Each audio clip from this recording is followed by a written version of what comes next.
Bonjour à tous, on se retrouve aujourd'hui dans le village de Paille.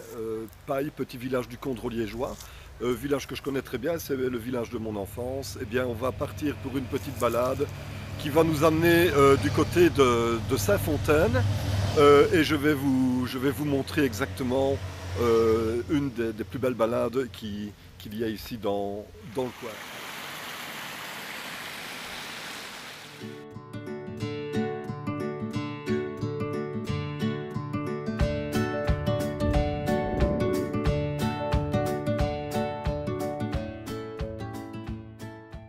Je me trouve maintenant devant la grotte qui a été dédiée à la Vierge Marie. C'est la copie conforme de la grotte de Lourdes, en France donc. Et ici, ben voilà, c'est le point de départ de notre petite balade. C'est la fameuse grotte que j'ai toujours connue étant enfant. On jouait, on s'amusait à grimper au-dessus.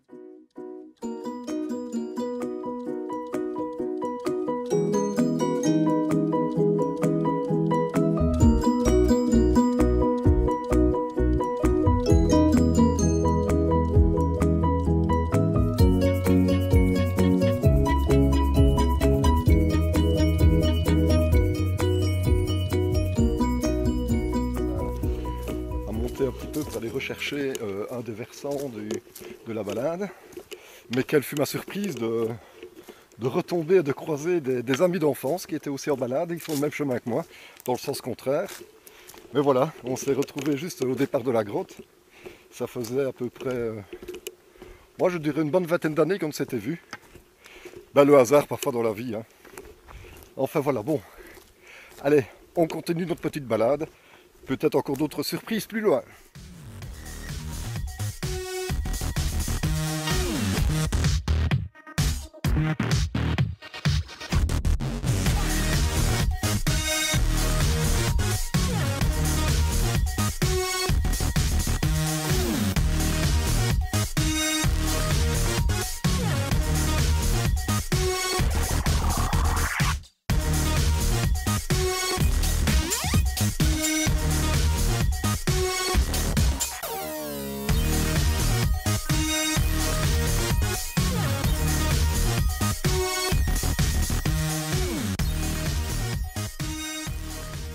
Petite halte ici, je suis à l'intersection, voilà, c'est un carrefour en plein milieu des bois qui malheureusement voilà, ont beaucoup de secrets. Ici, durant la guerre, se sont passées énormément de choses, comme vous avez pu le voir. À quelques moments, je fais quelques prises de plaques qui commémorent quelques actions qui se sont déroulées dans ce bois durant la guerre, où la présence des SS manifestement avait quand même posé pas mal de problèmes à la résistance locale. Alors ici, ben voilà, je viens de la direction du village de Paille. Si on se dirige dans cette direction-là, je pars dans la direction de Evelette. Et si je vais dans ce sens-là, eh bien on va aller direction Saint-Fontaine. Et c'est dans cette direction-là que nous allons nous rendre.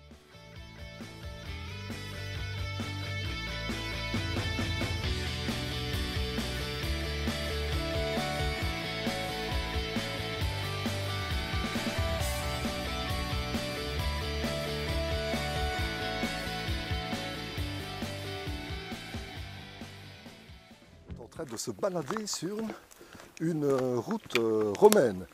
D'ailleurs, à un moment donné, sur cette route, il y a un petit passage à gué et les Romains, pour pouvoir passer avec leur chariot, avaient construit, on voit justement des faisans là, qui se promènent devant nous. Les Romains avaient construit un pont et on va aller le retrouver.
trouvons ici au lieu dit le pont romain.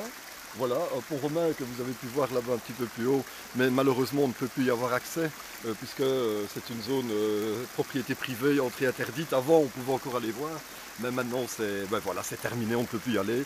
Le châtelain qui a repris le territoire a décidé de clôturer tout. Bon, c'est pas grave, hein, mais enfin voilà, donc c'est le pont romain, pas mal de joggeurs qui passent aussi également par ici. Vous avez vu pas mal de faisans, donc oui, ça va être la saison des chasses.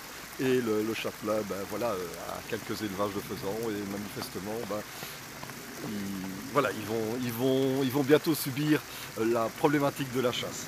Alors, je disais Saint-Fontaine, un petit village du Condro liégeois, une quarantaine d'habitants, c'est vraiment très petit. Vous allez voir un château, vous allez voir des étangs et alors sa particularité, un petit passage à gué, c'est-à-dire que si vous devez poursuivre votre parcours en voiture, vous êtes obligé de passer dans l'eau.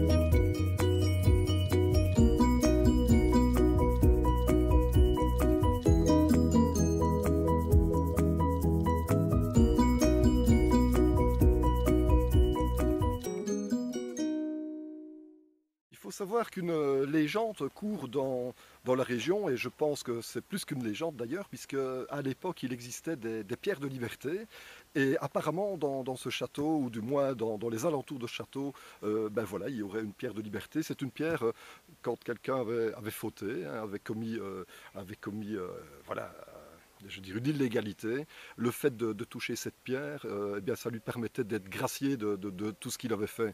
Voilà, manifestement, il y en aurait une dans le château. Je l'ai peut-être vue quand j'étais petit, mais j'étais vraiment très petit parce que je ne m'en souviens plus du tout. Il y a une petite chapelle aussi sur le côté, je ne sais pas si vous la voyez. Je vais un petit peu tourner. Voilà, normalement vous devez la voir. Et cette petite chapelle, eh bien, quand j'étais jeune, je venais à travers les bois avec mes parents et grands-parents et nous allions à la messe de minuit. C'était une tradition. On partait dans la neige parce qu'à l'époque il y avait encore de la neige et on marchait comme ça la nuit pour la messe de minuit. On retournait pendant la nuit à travers bois. C'était vraiment des souvenirs, vraiment des chouettes souvenirs.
La promenade est terminée, je retiendrai quand même quelques histoires, donc je dirais des points positifs, des points négatifs.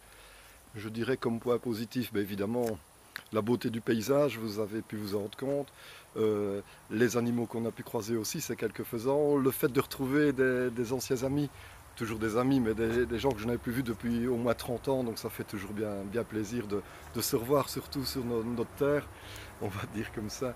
Alors les points négatifs, eh bien, oui, malheureusement, j'ai vu que voilà, il y a une certaine zone où il y a une propriété privée qui empêche un petit peu d'avoir accès. Par exemple, je n'ai pas pu vous filmer vraiment la structure du pont romain. J'aurais bien voulu vous le montrer, mais bon, voilà, propriété privée, je ne vais pas m'y aventurer, c'est interdit. Maintenant aussi, ce que j'ai pu déplorer, c'est que pas mal de routes sont maintenant tarmaquées. Oui, moi je pense un petit peu à l'envers. Disons, ce sont des zones qu'il faut préserver et le fait de tarmaquer, ben, ça donne l'accès plus facilement pour que les voitures s'y engagent. Et là, c'est un petit peu malheureux pour la quiétude des animaux, du gibier. Et voilà, donc, mais enfin, à part ça, la région est splendide. J'espère que vous aurez pu passer quelques bons moments en ma compagnie. Ben voilà, j'espère pouvoir aussi remettre ça un de ces quatre et que vous serez toujours aussi nombreux à regarder mes vidéos. Je vous dis à bientôt et surtout faites attention et préservez bien la nature, ça c'est important.